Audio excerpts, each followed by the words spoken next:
Boa noite a todos.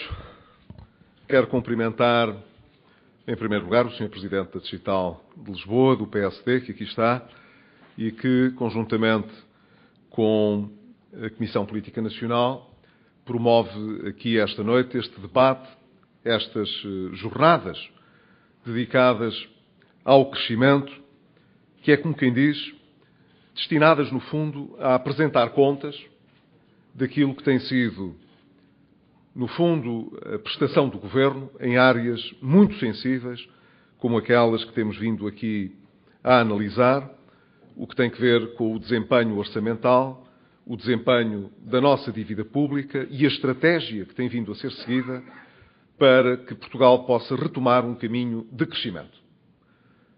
Julgo que é importante louvar este espírito de mobilização da nossa estrutura partidária, que é uma estrutura que tem sido excepcional no apoio que tem conferido aos nossos deputados no Parlamento, que, por sua vez, suportam a ação do Governo. Nada do que tivemos que fazer ao longo destes 3 anos teria sido possível sem uma grande estabilidade, uma grande determinação dos nossos militantes, das nossas estruturas internas, do nosso partido. E o facto de, por vezes, aparecerem umas vozes dissonantes que, muitas vezes, acabam por ter mais eco na opinião pública, ou pelo menos na opinião publicada, que a de muitos milhares de militantes anónimos do nosso partido, que se têm esforçado por nos ajudar e nos apoiar no caminho que temos trilhado. Isso, na prática, funciona como um estímulo ainda redobrado para que nós possamos, junto daqueles que, sem buscar qualquer reconhecimento público, qualquer notoriedade pública, têm sido inabaláveis a apoiar o que o Governo tem feito. E no que me diz respeito, que sou chefe do Governo também, não sou apenas Presidente do PSD, sou também Primeiro-Ministro, no que me diz respeito, no apoio extraordinário que me têm dado para que Portugal consiga realmente atingir as suas metas e os seus objetivos, e convém ter bem presente que elas eram relativamente simples e, ao mesmo tempo, complexas. Simples porque se exigia de nós que fechássemos o período de assistência, a emergência financeira, acabando com um ciclo recessivo e com uma espécie de tendência para o abismo que muitas vezes, ao longo deste período, nos atraiu, sob muitas formas, para perigos que se mantiveram permanentes enquanto desempenhámos estas funções. E, do outro lado, tudo aquilo que foi necessário e conseguimos colocar na nossa ação política que permitiria, da reforma estrutural a muitas medidas correntes, colocar o nosso país numa trajetória de crescimento da nossa economia. É muito bom quando nós podemos apresentar resultados. Quando iniciámos este percurso, nós tínhamos um caderno de encargos, como referi. Era simples. Cumprir o memorando da Troika, fechar a emergência financeira e dizer que Portugal tinha conseguido os seus principais intentos, o de resgatar a credibilidade do país e gerar confiança nos portugueses e nos investidores para poder ultrapassar a crise financeira que se abateu sobre o país. E esse caderno de encargos, durante 3 anos, mobilizou o Governo todo o diálogo que foi possível desenvolver na sociedade portuguesa, com os parceiros sociais. Dificilmente terão encontrado um Governo que tivesse dialogado mais com os parceiros sociais ao longo destes anos e que tivesse mesmo concluído acordos sociais tão relevantes como este, que envolveu os parceiros de todo o setor solidário. E não encontrarão outro Governo que tivesse, ao longo dos anos, conseguido uma cooperação tão estreita com as instituições particulares de solidariedade social. E que conseguisse, com os portugueses, persuadi-los de que não há receitas milagrosas, de que não há demagogia que sirva para resolver os nossos problemas do dia-a-dia. Os nossos problemas estruturais têm de ser resolvidos de uma forma muito determinada, menos a pensar no ciclo eleitoral do que a pensar no futuro do país. E reparem que chegamos a este momento em que apresentamos, como aqui o nosso Secretário de Estado das Finanças, de uma forma tão sintética, mas tão incisiva, mostrou, chegamos a uma altura em que podemos dizer se é verdade que ainda não ultrapassámos todas as dificuldades, se é verdade que estes 3 anos deixaram marcas importantes, se é verdade que ainda temos muito à nossa frente para poder transformar e realizar, a verdade é que hoje pisamos um terreno firme que demoramos muito tempo e muito esforço dos portugueses a conseguir alcançar. O que significa, portanto, que falamos não apenas com a noção de dever cumprido, mas também apresentando resultados factuais, concretos, que são mensuráveis, que nós podemos comparar e concluir. Nós hoje temos menos despesa pública total, menos despesa pública primária, que é como quem diz, se não tivermos em linha de conta os juros que pagamos. Temos menos despesa pública primária corrente, quer dizer, se além dos juros excluirmos também as despesas de investimento, que também sofreram redução, evidentemente, nestes anos, porque não tivemos dinheiro para muitos empreendimentos e projetos que até poderiam ser importantes, mas para os quais não tivemos dinheiro. Quer dizer, qualquer que seja o prisma para que olhemos para a nossa despesa pública, nós sabemos que reduzimos sensivelmente a despesa pública do Estado. E há uma crítica que não nos podem fazer, que é de que não tentámos ainda que o ajustamento das nossas contas públicas não fosse feito ainda mais através da redução da despesa. O facto de termos defrontado restrições de natureza jurídica ou constitucional só serve para mostrar, primeiro, que como não pode deixar de ser, respeitamos os órgãos de soberania e respeitamos os tribunais e, desde logo, o Tribunal Constitucional, mas isso nunca nos impediu de pôr em cima da mesa com clareza qual era o caminho que pretendíamos seguir para que a redução da despesa fosse ainda mais intensa. Claro que sempre que não conseguimos que esse caminho pudesse ir tão longe quanto desejávamos, mais foi o contributo que tivemos de ir buscar à receita. Mas isso nós já sabíamos que ia ser assim. Não gostávamos que fosse assim, por isso preferimos outro caminho. Mas foi assim porque o que interessa no final do dia é que os objetivos sejam atingidos. E como se costuma dizer, quem não tem cão, caça com gato. Se precisamos de descer o déficit, e se do lado da despesa não podemos contrair tanto quanto gostaríamos, temos de ter um contributo maior do lado da receita.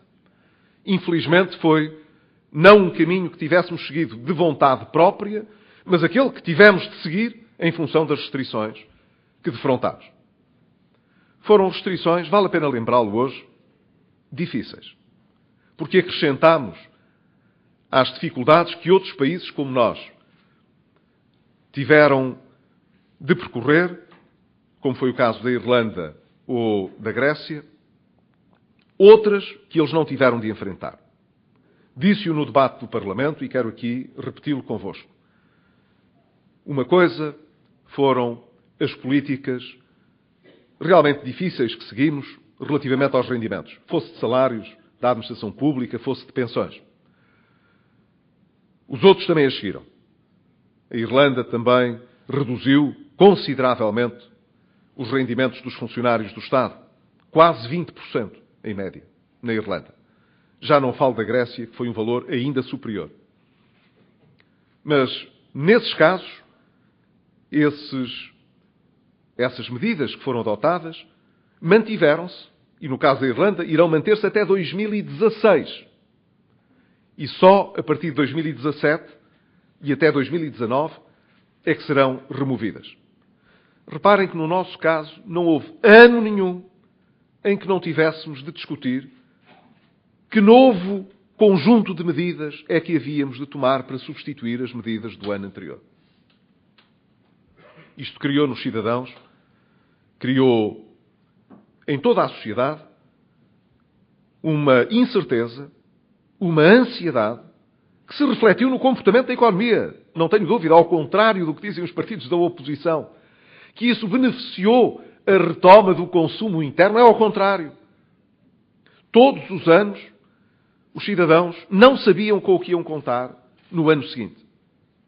E por essa razão, este ano, nós dissemos, esta indefinição tem de acabar.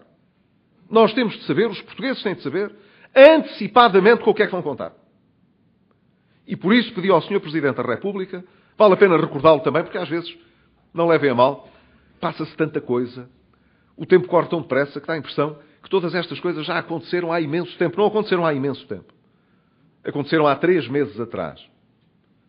Eu pedi ao Sr. Presidente da República que enviasse para o Tribunal Constitucional todas as medidas que nós considerávamos importantes em matéria de rendimentos para 2015 e anos seguintes.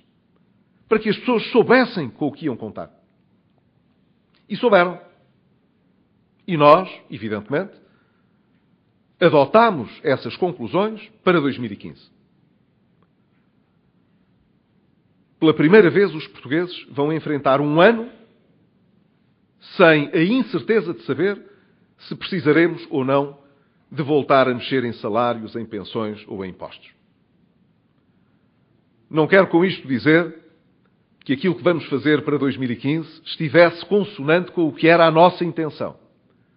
Mas está consonante com a margem de liberdade que nos deixaram para poder programar o ano de 2015.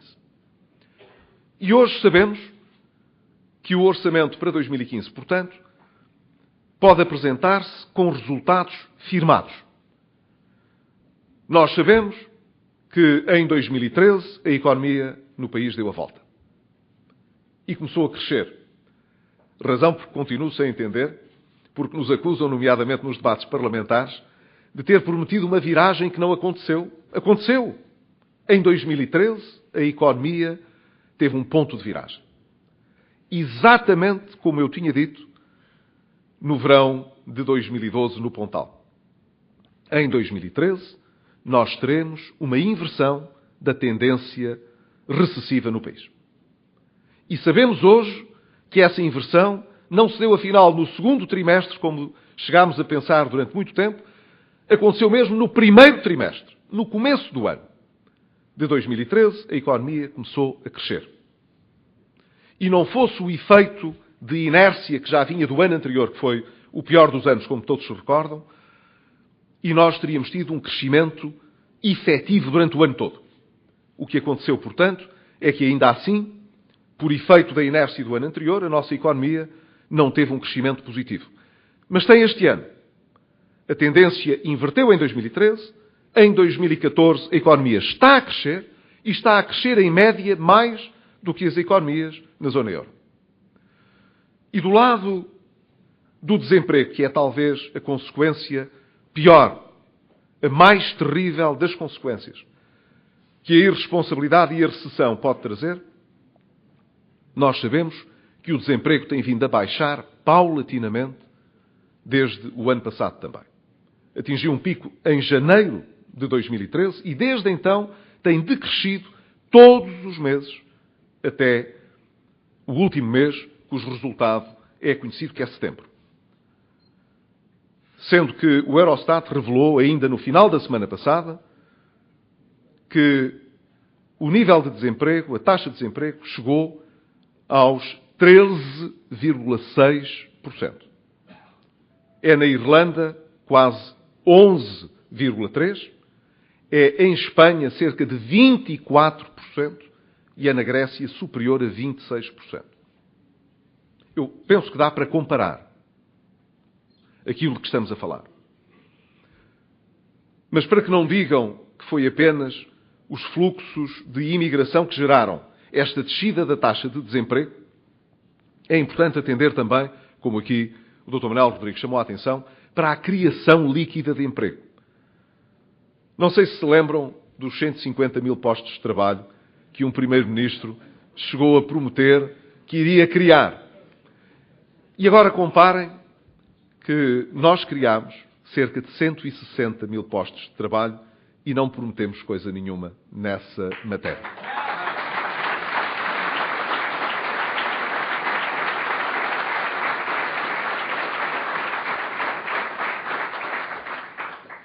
Mas é espantoso que quando os resultados são bons, não são ainda aqueles que nós desejamos, mas são bons. Ninguém pode dizer que é mau a economia estar a crescer.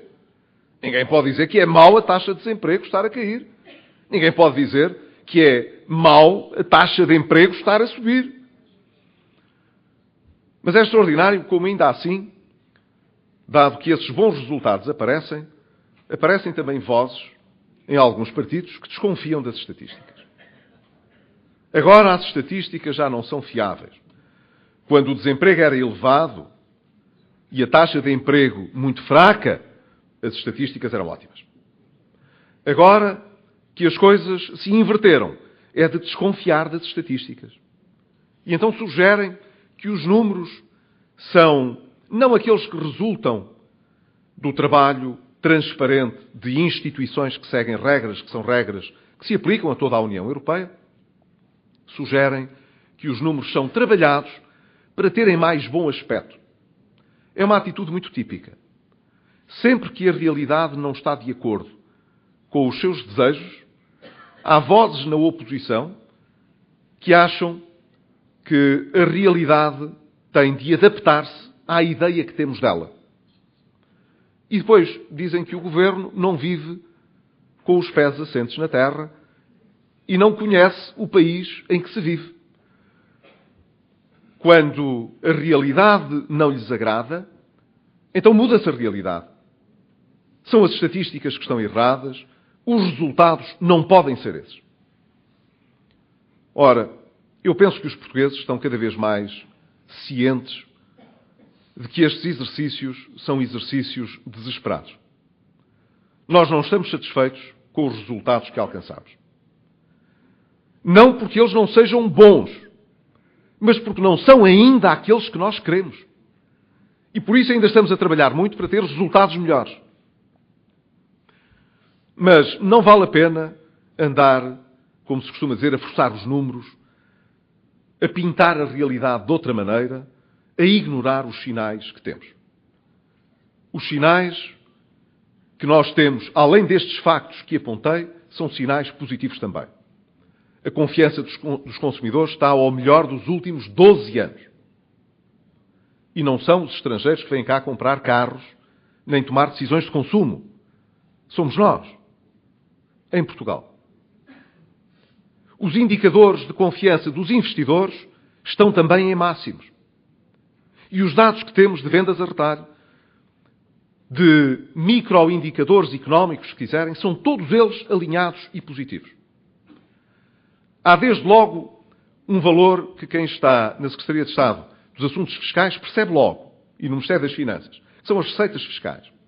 Quando não só aumentam as taxas de imposto, mas a receita cresce além daquilo que estava previsto na taxa fixada, isso é evidentemente consequência da evolução da nossa economia.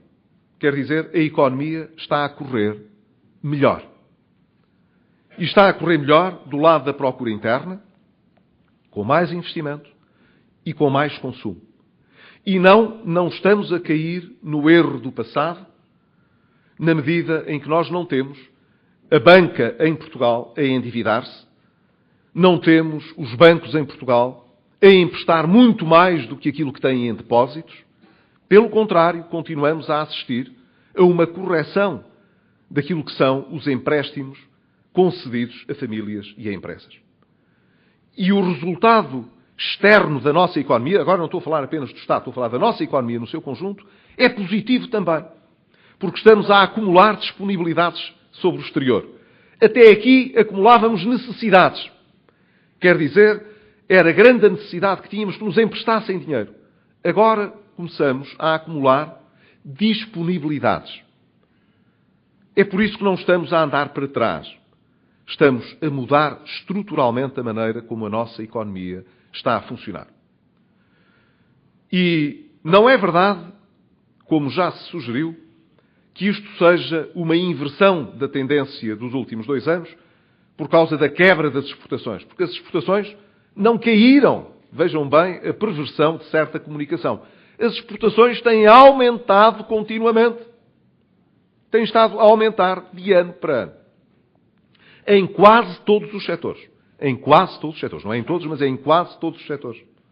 O que significa, portanto, que os nossos empresários, as nossas empresas, que perceberam que se tinham de voltar para fora, que tinham de exportar mais, e que tinham de exportar mais para fora da Europa, porque a Europa não cresceu o suficiente para as nossas necessidades de exportação, a verdade é que isso aconteceu. Nós hoje vimos, naquele gráfico há pouco também, como as exportações para fora da União Europeia, extracomunitárias, constituem hoje uma parte cada vez mais significativa das nossas exportações, e de como a nossa diplomacia económica e como cada vez mais a nossa lusofonia económica nos tem ajudado a voltar o país para fora, a ser uma economia mais aberta, em que o caminho das exportações é conhecido dos empresários e já não será esquecido. Isso já não volta para trás. Aqueles que durante muitos anos olharam para o mercado interno e acharam que tinham aqui uma forma mais fácil, mais segura de poder crescer, e que, portanto, não tinham grande incentivo para se voltar para fora, em face das dificuldades voltaram-se para fora e descobriram que há bons clientes lá fora, há bons mercados lá fora, que nós somos competitivos. E Portugal tem ganho competitividade ao longo destes anos. Ainda na semana passada, quando estive no Conselho Europeu, participei no almoço da Cimeira da Zona Euro e ouvi justamente o Presidente do Banco Central Europeu fazer uma exposição sobre a situação da confiança em torno da economia na União Europeia e, em particular, na Zona Euro. E fez uma apresentação em que mostrava a íntima relação entre nível de competitividade e nível de abertura das economias e de retoma económica. E utilizava até um indicador preciso, que é a habilidade para fazer negócios, como um dos indicadores relevantes para mostrar essa associação entre a competitividade e a retoma económica. E foi com muito prazer, devo confessar, que verifiquei que Portugal constava na parte melhor do gráfico.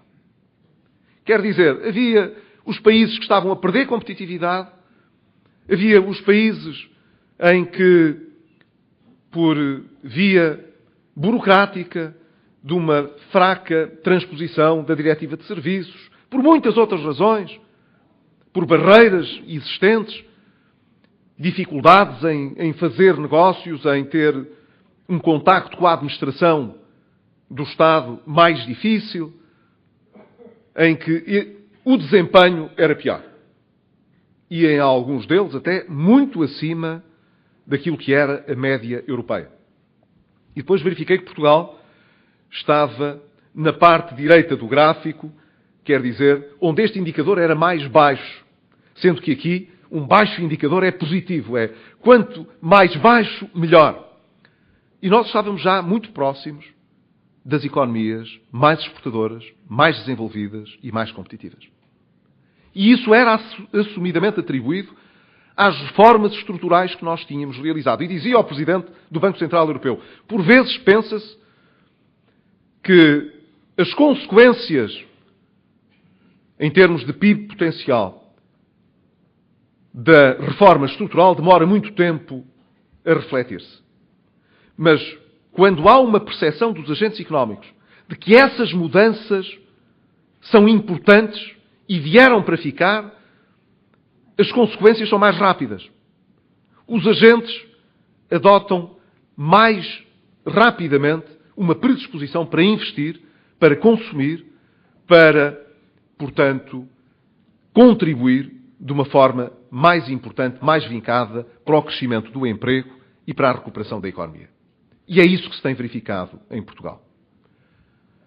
Eu lamento profundamente que, depois de tantas profecias terríveis que fizeram sobre o nosso país,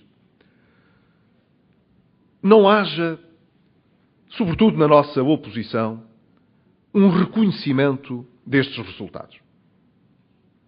Como se fosse mau para a oposição que as coisas corressem bem. Não tinha de ser assim. Deixem-me dizer-lhes. Não era obrigatório que fosse assim. Isto podia ter corrido bem para toda a gente. Para o governo e para a oposição.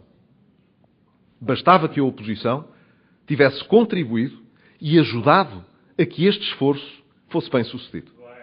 Que diria hoje o governo?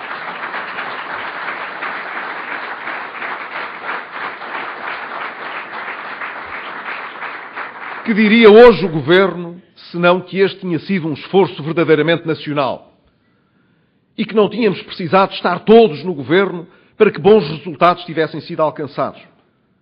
Da mesma maneira como reconhecemos aos parceiros sociais, mesmo quando não concordamos com eles, a relevância de terem estado predispostos à concertação. E isso foi decisivo para o resultado que tivemos, assim o reconheceríamos em relação à oposição, ou talvez ao principal partido da oposição, porque seria dificilmente expectável que quem acha que nós não devemos cumprir os nossos programas, que devemos sair do euro, que devemos sair da Europa, seria difícil que esses estivessem sintonizados neste esforço de recuperação. Mas ao menos o principal partido da oposição, que de resto negociou o memorando e pediu a intervenção da Troika, se eles tivessem ajudado, de alguma maneira, eu não tenho dúvidas, nós cá pagaríamos a nossa fatura pelas medidas difíceis que tivemos de adotar, mas estaríamos hoje todos mais confortados de saber que esse esforço tinha sido partilhado até pelo principal partido da oposição. Não tenho nenhum prazer em dizer hoje que tudo o que alcançámos foi apesar das atitudes que foram adotadas pela nossa oposição. Agora, uma vez que obtivemos este resultado, parece-me muito importante que não percamos a noção de futuro. Porque nós podíamos ter chegado aqui e dizer a nossa missão foi cumprida. Pediram um resgate a Portugal, nós tirámos o país do resgate. O nosso déficit era superior a 10%, era um déficit mais do que excessivo. Nós vamos tirar o país do déficit excessivo. A nossa balança externa estava a fazer o país endividar-se à razão de 10% ao ano. Hoje estamos equilibrados. Portanto, missão cumprida. Venham outros. Nós acabamos o nosso trabalho. Mas a verdade é que este nosso trabalho não está acabado. E ainda bem que não está, porque se tivesse de vir a oposição em cima disto fazer alguma coisa, nós regressaríamos a alta velocidade, como todos se lembram, a alta velocidade aos tempos de 2010 e de 2011.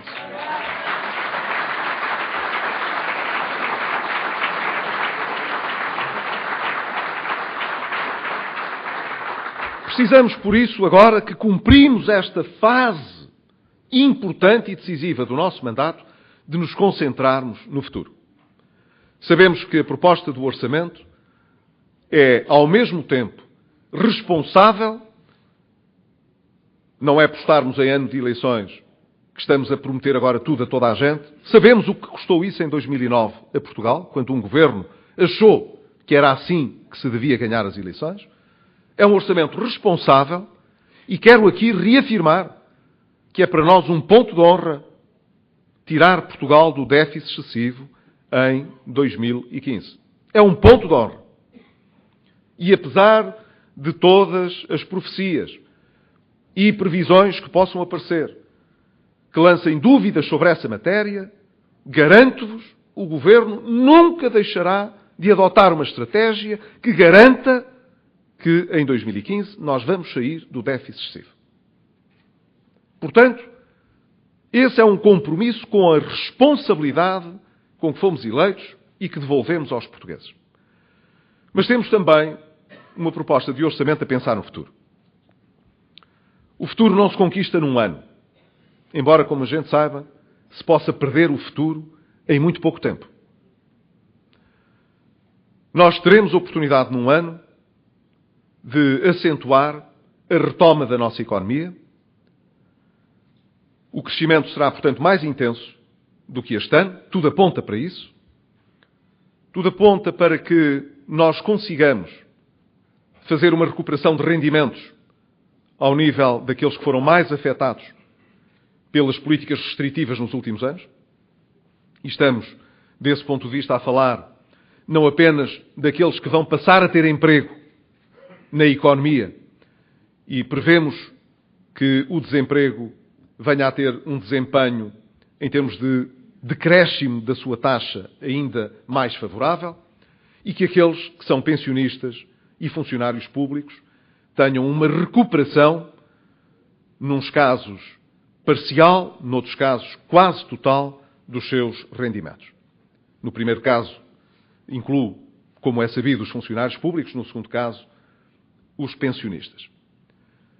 Nós continuaremos a favorecer as empresas que reinvistam os seus lucros, que consigam, depois de um alívio fiscal que vai continuar para as empresas criarem emprego e mais investimento, que consigam trazer mais crescimento, mais valor acrescentado. Continuaremos a dar um destaque muito grande à política social. Reparem que isso não é uma diferença face aos 3 anos envolvidos. Estes 3 anos foram anos de particular preocupação social.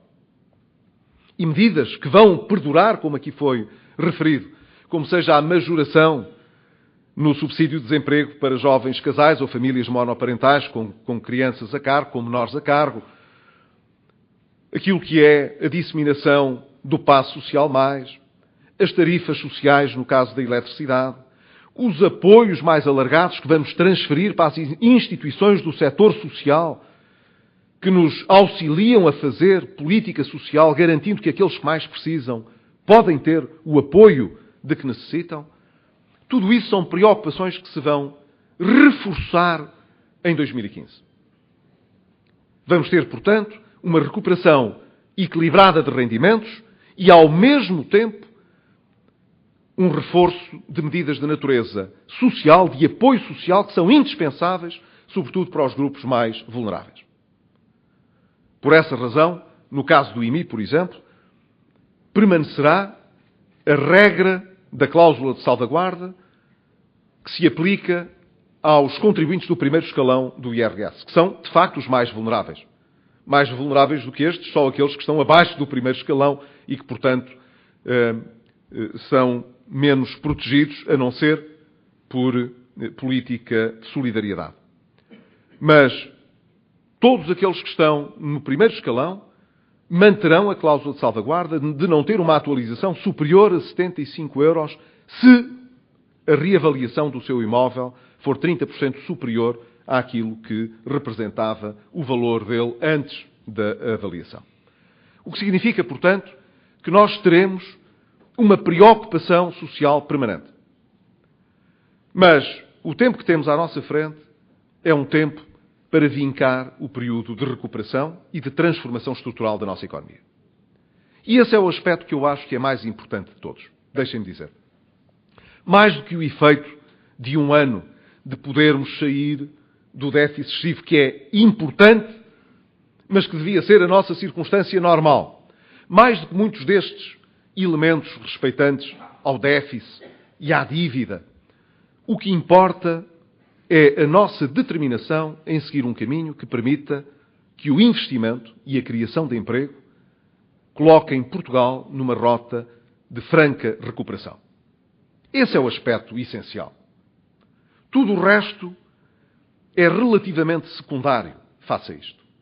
Nós precisamos de continuar as políticas de transparência que garantem que ninguém no futuro irá reclamar que vai herdar uma situação que não conhecia. A nossa transparência hoje é praticamente absoluta.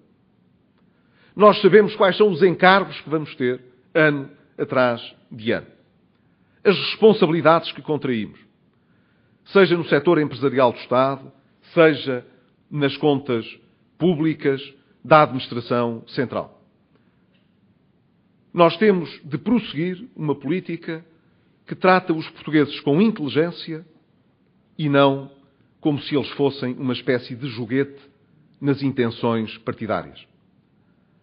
E nós temos de deixar a todos aqueles que fizeram os sacrifícios que fizeram ao longo destes anos, e foram a grande maioria dos portugueses, a noção clara de que isso não será jogado fora à primeira oportunidade que se nos oferece para poder pensar num resultado eleitoral.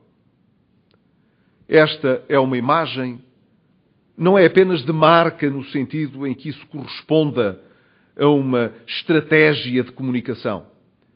É do nosso ADN. É constitucional. É da nossa forma de ser e de estar.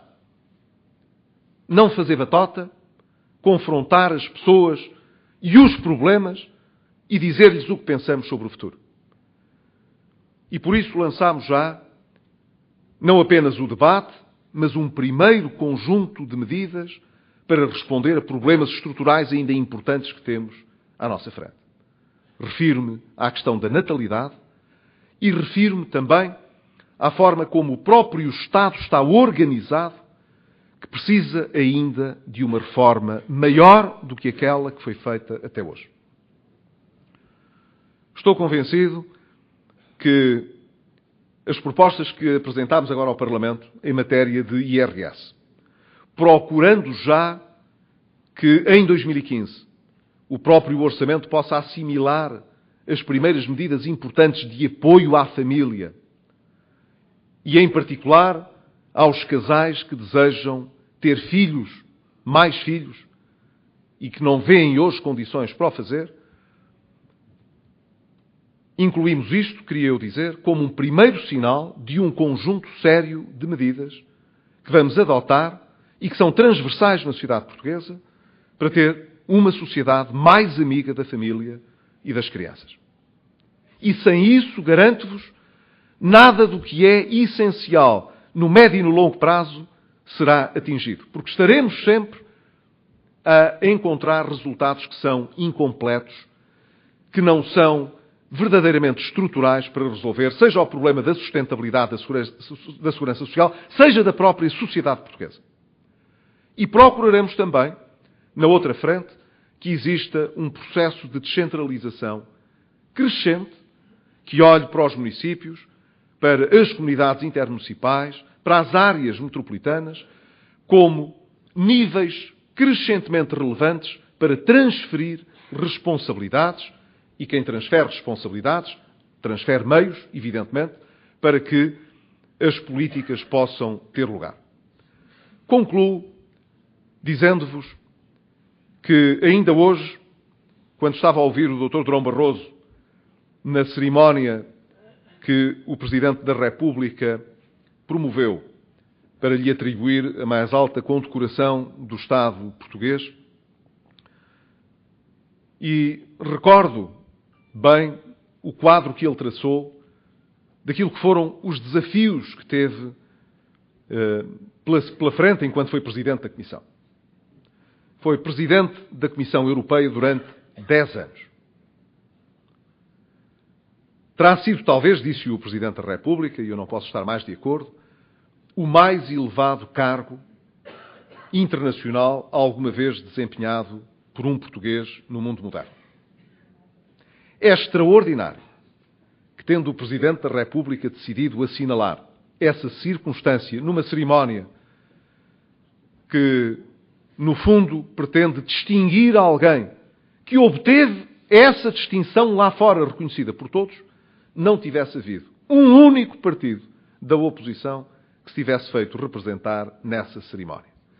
Como se o Dr. Durão Barroso não tivesse sido o português que presidiu a Comissão Europeia nos últimos 10 anos, no período mais conturbado e difícil da própria Europa, desde a Segunda Guerra Mundial. Como isto mostra o paroquialismo, para não dizer outra coisa, de muita gente na sociedade política em que ainda habitamos. Mas isto serve para recordar uma coisa que o Dr. Durão Barroso disse. Que nestes 10 anos, muita gente prognosticou o fim do euro e o fim do projeto europeu, tal como conhecemos. Houve mesmo uma circunstância em que o Presidente da Comissão chamou um conjunto de dirigentes do sistema financeiro, europeu e americano, que atuavam na Europa, para lhes perguntar o que achavam que iria acontecer na Europa nesse ano. E quase todos prognosticaram que a Grécia abandonaria a zona euro até ao final desse ano e que o euro não demoraria mais um semestre a desintegrar-se. Recordo esta sua afirmação apenas para recordar aqui também nesta noite que, além de Portugal ter passado pelo período de severidade porque passou, em resultado de mais de uma década de políticas erradas, que, como se viu, nos afastou da Europa e sempre nos haveria de conduzir a uma situação de insustentabilidade, mesmo que não houvesse crise internacional, na verdade a Europa também passou por momentos de grande tensão, de grande desafio e até de recessão e de crise económica. Durante todo esse tempo foi precisa também muita determinação das instituições europeias, dos governos europeus, para vencer as dificuldades. Essas dificuldades não estão todas ultrapassadas. Quero aqui dizer-vos com toda a clareza. Ainda há riscos que enfrentamos. Estamos hoje mais fortes do que estávamos antes. E, portanto, não devemos estar mais desanimados, devemos estar mais animados. Mas o facto de ainda existirem riscos que persistem na Europa, isso obriga-nos, como europeus e como portugueses, a prestar ainda mais atenção às opções e às decisões que devemos tomar. Por isso é que o caminho que temos à nossa frente é um caminho de responsabilidade e de recuperação. E temos de ter as duas coisas. Não podemos ter apenas uma. Temos de ter as duas. Temos de ir dando, à medida que alcançamos resultados, a motivação necessária a todos os que precisam dessa motivação para fazer o caminho que nos falta, mas temos sempre de ter a noção de que temos caminho à nossa frente ainda para percorrer. E esse caminho tem de ser percorrido não é por quem ande ao sabor do vento, nem saber aonde as opiniões o possam levar, mas tem de ter um porto que tenha escolhido para onde se dirigir. Não se pode andar ao sabor do vento. Pode-se usar o vento para chegar aonde queremos. Mas não podemos andar, ao Deus dará, perdidos ao sabor dos ventos, das opiniões ou das oportunidades. Temos de saber aonde queremos chegar. E essa circunstância de nem todos os riscos estarem ultrapassados. O que se viu bem no caso da Grécia, quando ainda há poucas semanas todos os mercados se agitaram ante a possibilidade da Grécia poder sair mais cedo do seu programa do que aquilo que estava estipulado. Isso deve-nos fazer concentrar na determinação que temos seguido até hoje. Nós temos de saber o que queremos e nós no PSD sabemos o que queremos. Nós sabemos que os portugueses não querem deitar fora os sacrifícios que fizeram. E nós lutaremos para que esses resultados sejam regados todos os dias, cresçam todos os dias e sejam devolvidos aos portugueses em sinal de confiança pelo trabalho que foi realizado. E queremos dizer-lhes, sem demagogia, que por múltiplas razões, muitas das quais ainda estão bem presentes no nosso espírito, o caminho nos próximos anos será mais estreito do que poderia ter sido se várias das restrições que enfrentámos não tivessem ocorrido. Mas esse caminho é um caminho para ser bem-sucedido. Não é um caminho estreito para acabar mal. É um caminho estreito para chegar à outra margem e para ter sucesso. E quando sabemos que há um caminho, por mais estreito e fino que seja, que nos pode levar aonde achamos que vale a pena e é preciso, é por aí que temos de seguir. Não vale a pena ficarmos a dizer mal do caminho. É um caminho estreito, é um caminho difícil, isto não vale a pena, assim não vamos lá. Se tivesse sido essa a nossa atitude nestes 3 anos, já teríamos tido um segundo resgate, pelo menos, e tenham a certeza, consequências muito duras do ponto de vista social e económico.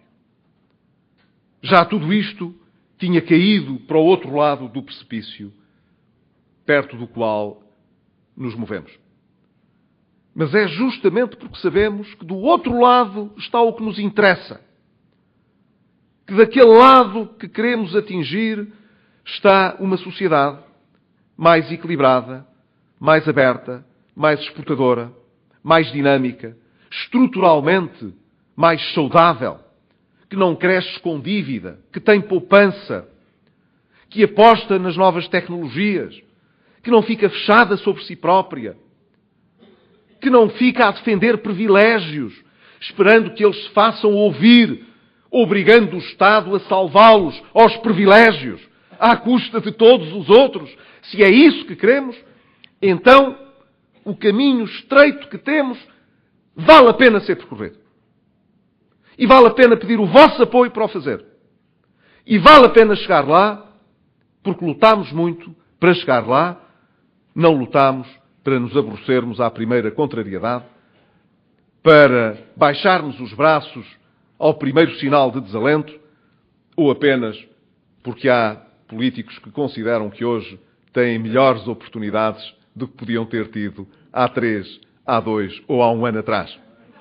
Não, este é o momento daqueles que têm verdadeira endurance, daqueles que sabem o que querem e que não precisam simplesmente de o proclamar, porque mostraram que sabem o que querem, poderem continuar a dizer aos portugueses: este é o momento ainda em que se joga uma parte importante do nosso futuro e nós estamos cá para fazer esse caminho.